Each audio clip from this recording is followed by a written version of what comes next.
नमस्कार, आदाब, सत श्री अकाल, राम राम दोस्तों। मैं हूं आपका मित्र सर्वमित्र और आप देख रहे हैं द मसला।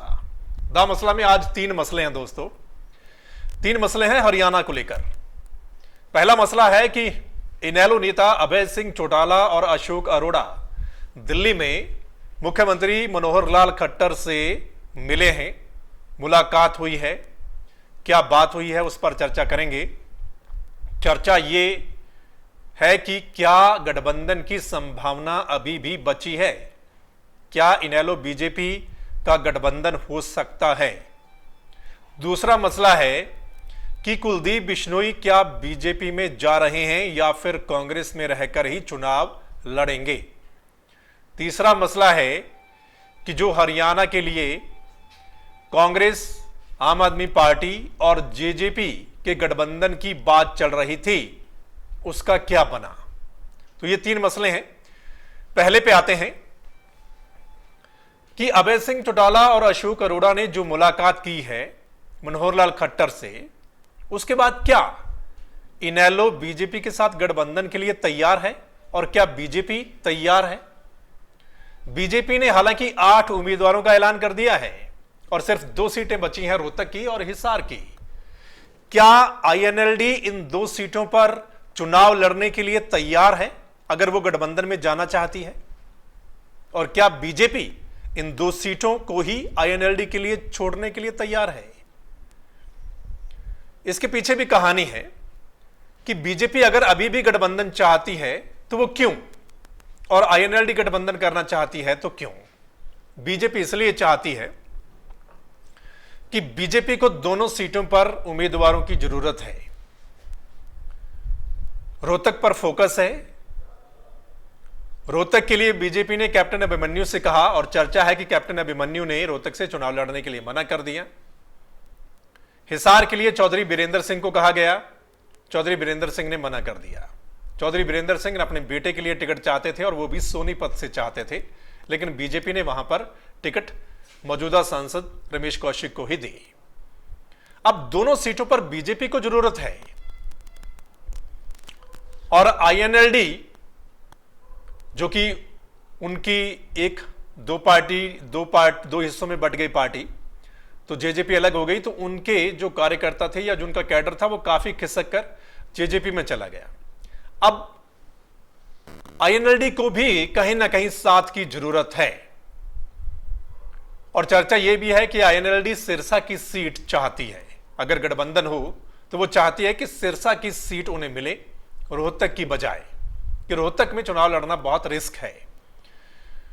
अब यह मामला है, हो सकता है आने वाले दिनों में इस पर कोई सॉल्यूशन निकल जाए, लेकिन फिलहाल संभावना कम नजर आ रही है क्योंकि बीजेपी ने कुछ दिन पहले ही और उनके सभी बड़े नेताओं ने बड़े ठोक कर कहा था कि हम अपने दम पर चुनाव लड़ने जा रहे हैं, और प्रदेश अध्यक्ष सुभाष बराला ने कहा था कि गठबंधन का तो पेज ही उन्होंने फाड़ दिया है। तो कुल मिलाकर, लेकिन चर्चा है, राजनीति में कभी भी कुछ हो सकता है, संभावना हमेशा रहती है। दूसरी बात है, कुलदीप बिश्नोई क्या कर रहे हैं, मतलब बीजेपी में जा रहे हैं या कांग्रेस से चुनाव लड़ेंगे? दरअसल कुलदीप बिश्नोई अपने बेटे भव्य बिश्नोई के लिए टिकट चाहते हैं, चाहे कांग्रेस दे दे और चाहे बीजेपी दे दे। लेकिन चर्चा है कि दोनों पार्टियां ही भव्य बिश्नोई को टिकट नहीं देना चाहती, कुलदीप बिश्नोई को ही चुनाव लड़वाना चाहती हैं। आपने देखा पिछले कुछ दिनों से कुलदीप बिश्नोई कांग्रेस के जो प्रोग्राम्स हैं उनमें नहीं जा रहे हैं। कोऑर्डिनेशन कमेटी की जो बस यात्रा हुई उनमें कुलदीप बिश्नोई नहीं गए, सिर्फ एक दिन गए, जिस दिन राहुल गांधी हरियाणा में आए थे यमुनानगर में, और वो उन्होंने रोड शो किया था करनाल पानीपत तक। उस दिन कुलदीप बिश्नोई राहुल गांधी के साथ नजर आए थे और उसके बाद कुलदीप बिश्नोई का एक बयान भी आया था कि जहां राहुल गांधी होंगे वहीं वो नजर आएंगे, वहीं वो होंगे। जहाँ राहुल जी रहेंगे वहाँ कुलदीप रहेगा, जहाँ राहुल जी नहीं है वहाँ मैं नहीं रहूँगा। जहाँ राहुल जी वहाँ पे, जहाँ राहुल जी नहीं है वहाँ नहीं। बाकी कांग्रेस आजाद साहब है, बाकी और नेता साथ में नहीं, मैं राहुल जी के साथ हूँ। राहुल जी के साथ। ऐसा क्यों? दरअसल कुलदीप बिश्नोई अपने बेटे के लिए टिकट चाहते हैं हिसार से। कुलदीप बिश्नोई का गठबंधन पिछली बार भी था बीजेपी के साथ, आपको याद होगा लोकसभा के चुनाव में, और कुलदीप बिश्नोई की पार्टी को 2 सीटें मिली थी, एक हिसार की और दूसरी सिरसा की। हिसार से वो खुद हार गए थे और सिरसा से भी उनकी पार्टी का कैंडिडेट हार गया था। अब बीजेपी क्यों चाहती कुलदीप बिश्नोई को साथ मिलाना? क्योंकि बीजेपी को हिसार से भी जरूरत है एक साथी की, अगर उन्होंने सीट जीतनी है तो। और हिसार में कौन बड़ा चेहरा है नॉन जाट? वो है कुलदीप बिश्नोई। इसलिए बीजेपी को भी कुलदीप बिश्नोई का साथ पसंद है। अब देखना होगा इस पर क्या बात बनती है। एंड ऑफ द डे क्या डिसीजन होता है कि कुलदीप बिश्नोई बीजेपी में जा रहे हैं या फिर वो कांग्रेस से ही चुनाव लड़ेंगे। तीसरी बात है, कांग्रेस, आम आदमी पार्टी और जेजेपी की जो चर्चा पिछले कई दिनों से चल रही है कि गठबंधन हो सकता है, और आम आदमी पार्टी बड़ी कोशिश कर रही थी कि गठबंधन हो, दिल्ली में भी, हरियाणा में भी और पंजाब में भी। लेकिन कांग्रेस ने हरियाणा और पंजाब के लिए साफ मना कर दिया है कि हरियाणा और पंजाब में कांग्रेस आम आदमी पार्टी के साथ कोई गठबंधन नहीं कर रही है। इसलिए अब संभावना सिर्फ दिल्ली में बची है, वहां होता है या नहीं होता है। अब अगर आम आदमी पार्टी और कांग्रेस का गठबंधन नहीं हो रहा है तो फिर जेजेपी का क्या आम आदमी पार्टी के साथ गठबंधन हो रहा है? हां, जेजेपी और आम आदमी पार्टी का गठबंधन हो सकता है और इस पर दोनों ओर से चर्चा जारी है, बातचीत चल रही है। आने वाले 2-3 दिन में उस पर भी पता चल जाएगा यस और नो। कुल मिलाकर तो यह स्थिति बनी हुई है। 3 मसले हमने जो आपसे जिक्र किए कि क्या इनेलो और बीजेपी का गठबंधन हो सकता है, बीजेपी क्यों चाहती है और इनेलो क्यों चाहती है। दूसरा, क्या कुलदीप बिश्नोई बीजेपी में जा रहे हैं।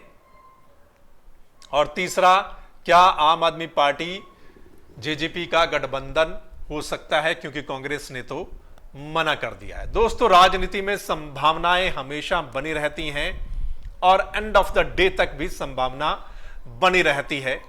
कौन किसके साथ जाएगा या कौन किसके साथ जा सकता है, ये राजनीति में खेल हमेशा चलता है। दल बदल, गठबंधन, ये सब हमेशा इसको जायज माना जाता है।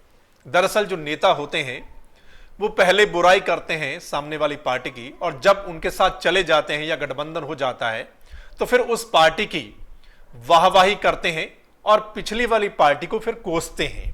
हमेशा हम यही देख रहे हैं राजनीति में, और हो सकता है आने वाले दिनों में हरियाणा में भी हमें कुछ ऐसा ही देखने को मिले। अगर आपको हमारी वीडियो पसंद आई है तो आप इस चैनल को सब्सक्राइब कीजिएगा, शेयर कीजिएगा हमारी वीडियो को, और कमेंट जरूर कीजिएगा कि आप इन 3 मसलों को लेकर क्या सोचते हैं। क्या इनेलो बीजेपी का गठबंधन हो सकता है या नहीं हो सकता है, तो कैसे? कुलदीप बिश्नोई कहां जा रहे हैं? फिलहाल 2 नावों में वो सवार हैं, क्या बनेगा? और तीसरा, क्या आम आदमी पार्टी और जेजेपी आपस में मिल रहे हैं, और मिल रहे हैं तो फिर क्या रहेगा? नमस्कार।